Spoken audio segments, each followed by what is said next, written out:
আনুষ্ঠানিকভাবে আত্মপ্রকাশ করেছে তরুণ আলেম প্রজন্ম ২০২৪। এ উপলক্ষে ২৩ সেপ্টেম্বর সোমবার জাতীয় প্রেস ক্লাবের আব্দুস সালাম হলে জুলাই বিপ্লবে আলেম শিক্ষার্থীদের অবদান ও প্রত্যাশা শীর্ষক আলোচনা সভার আয়োজন করা হয়। তরুণ আলেম প্রজন্ম ২০২৪-এর পরিষদ সদস্য এহসানুল হকের সভাপতিত্বে আলোচনা সভায় বক্তব্য রাখেন লেখক ও গবেষক মাওলানা মুসা আল হাফিজ, জাতীয় নাগরিক কমিটির আহ্বায়ক নাসির উদ্দিন পাটোয়ারি, সদস্য সচিব আক্তার হোসেন ও বৈষম্য বিরোধী ছাত্র আন্দোলনের সমন্বয়ক তারেকুল ইসলাম প্রমুখ নেতৃবৃন্দ। তরুণ আলেম প্রজন্ম ২০২৪-এর সদস্য হুজাইফা ইবনে ওমর ও সানাউল্লাহ খানের যৌথ সঞ্চালনায় আলোচনা সভায় স্বাগত বক্তব্য রাখেন সংগঠনের সদস্য ইখলাসুর রহমান রিয়াদ। আলোচনা সভায় জুলাই বিপ্লবে শহীদ হওয়া আলেম শিক্ষার্থীদের একটি প্রাথমিক তালিকাও প্রকাশ করা হয়। তালিকাটি তুলে ধরেন সংগঠনের পরিষদ সদস্য অ্যাডভোকেট বিলাল আহমদ চৌধুরী। আলোচনা সভায় তরুণ আলেম প্রজন্ম ২০২৪-এর আত্মপ্রকাশের উদ্দেশ্য ও পরিচিতি তুলে ধরেন সংগঠনের পরিষদ সদস্য আশরাফ মাহাদি।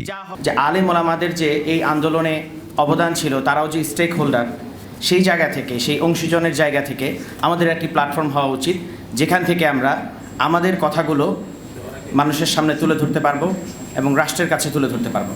সেই অভিপ্রায় থেকে আজকে আমি তরুণ আলেম প্রজন্মের যে মূল প্রবন্ধ এবং আত্মপ্রকাশ, সেই প্রবন্ধ পাঠ করছি। বৈষম্য বিরোধী ছাত্র আন্দোলনের আহ্বানে সর্বস্তরের জনগণের অংশগ্রহণে ফ্যাসিবাদী শাসনের বিরুদ্ধে ২০২৪-এর জুলাই মাসে বাংলাদেশে ছাত্র জনতার এক অভূতপূর্ব অভ্যুত্থান সংঘটিত হয়েছে। সহস্রাধিক শহীদ ও আহত ছাত্র জনতার ত্যাগের বিনিময়ে এই দেশ ও দেশের মানুষ এক ভয়াবহ দুঃশাসনের কবল থেকে মুক্তি পেয়েছে। শোষণ, নিপীড়ন ও জুলুমের শাসনের বিলোপ করে একটি ন্যায় ও ইনসাফ ভিত্তিক রাষ্ট্র ও সমাজ ব্যবস্থা প্রবর্তনই এই অভ্যুত্থানের মূল আকাঙ্ক্ষা। বাংলাদেশের জনগণ ৪৭, ৫২, ৬৯, ৭১, ৯০ এবং সর্বশেষ ২৪-এর ছাত্র জনতার অভ্যুত্থানের ভেতর দিয়ে নিজেদের আকাঙ্ক্ষা বারবার ব্যক্ত করেছে। প্রত্যেকটির মূল কথা ছিল ন্যায়, ইনসাফ ও সাম্য প্রতিষ্ঠা। প্রতিটি আন্দোলনেই এমন একটি দেশ বা রাষ্ট্র ব্যবস্থার আকাঙ্ক্ষা ব্যক্ত করা হয়েছে যা হবে সকল অংশীজনদের অন্তর্ভুক্তিমূলক, যেখানে মৌলিক অধিকারের প্রশ্নে থাকবে না কোনো ভেদাভেদ, থাকবে না কোনো বৈষম্য।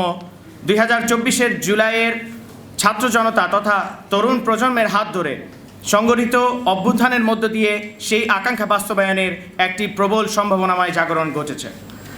যেহেতু জুলাই অভ্যুত্থানের সকল শ্রেণী পেশার পাশাপাশি দেশের আলেম সমাজ, মাদ্রাসা শিক্ষক শিক্ষার্থী ও সর্বস্তরের জনগণ মানুষের সমানভাবে অংশগ্রহণ রয়েছে, তাই জুলাই অভ্যুত্থানের আকাঙ্ক্ষায় যেন দেশের শান্তিপ্রিয় ধর্মপ্রাণ মানুষের আকাঙ্ক্ষাও যুক্ত থাকে, সেই লক্ষ্যে আলেম সমাজের তরুণ প্রতিনিধিদের নিয়ে আজ থেকে যাত্রা শুরু করছে তরুণ আলেম প্রজন্ম ২০২৪ নামে তরুণ আলেমদের এই নতুন প্ল্যাটফর্ম।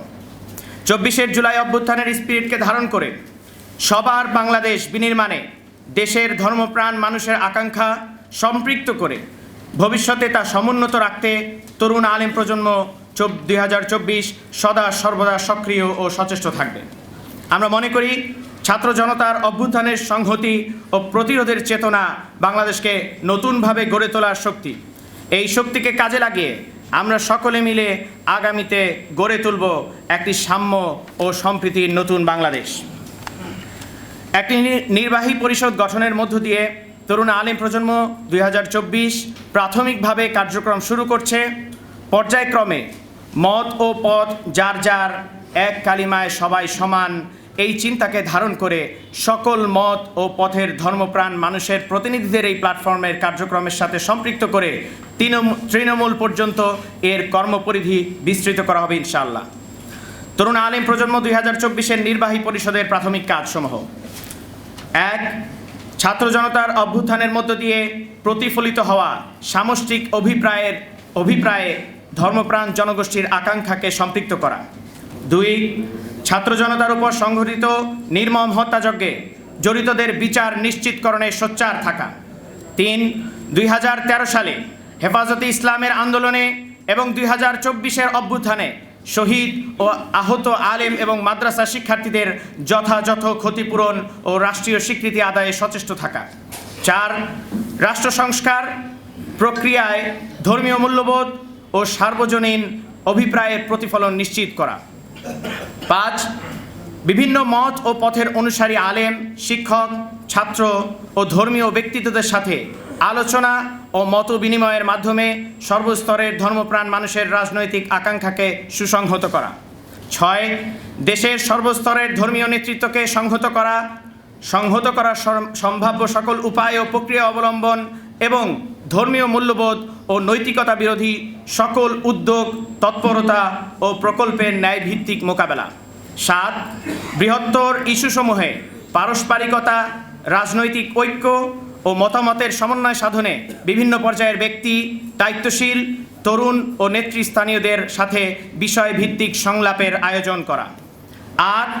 ধর্মের অবমাননা এবং একই সাথে ধর্মের নামে অত্যুৎসাহ বা চরমপন্থার মোকাবেলায় রাষ্ট্রীয় পর্যায়ের নীতি নির্ধারণী প্রস্তাবনা তৈরি এবং তা বাস্তবায়নে প্রয়োজনীয় সামাজিক ও রাজনৈতিক পদক্ষেপ গ্রহণে সচেষ্ট থাকা।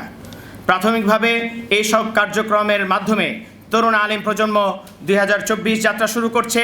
পরবর্তীতে পর্যায়ক্রমে সময়ে প্রয়োজন ও চাহিদা সাপেক্ষে আরও কার্যক্রম গ্রহণ করা হবে। এই পর্যায়ে আমি নির্বাহী পরিষদের সদস্যদের নাম ঘোষণা করছি। এই পরিষদের সকলেই পরিষদ সদস্য হিসাবে পরিচিত হবেন: এহসানুল হক, ইখলাসুর রহমান, ফজলুল করিম মারুফ, বিলাল আহমদ চৌধুরী, ইহতেশামুল হক সাকি, শরীফ হোসেন, মাবরুরুল হক, নাজমুল হাসান, ফরহাদ আহমদ, জামাল উদ্দিন খালিদ, আহমদুল হক উমামা, হুজাইফা ইবনে ওমর, নুরুল করিম আকরাম, আশরাফ মাহাদি, রাকিব ইফতেখার, আল আবিদ শাকির, আফম আকরাম হোসেন, সানাউল্লাহ খান, সালমান ফয়জুল্লাহ, কালিম মাহফুজ, ইলিয়াস হোসাইন নোমান, শেখ সাদি, আব্দুল করিম নোমানি, জুবায়ের মহিউদ্দিন, মাহমুদ হুদা, মাহমুদুল হাসান সাগর, সাইফুল্লাহ তামিম, রফিকুল ইসলাম আইনি, আহসান আহমদ খান, তাহমিদ হাসান, জামিল সিদ্দিকী, হাসান ইনাম, মাহমুদ হাসান,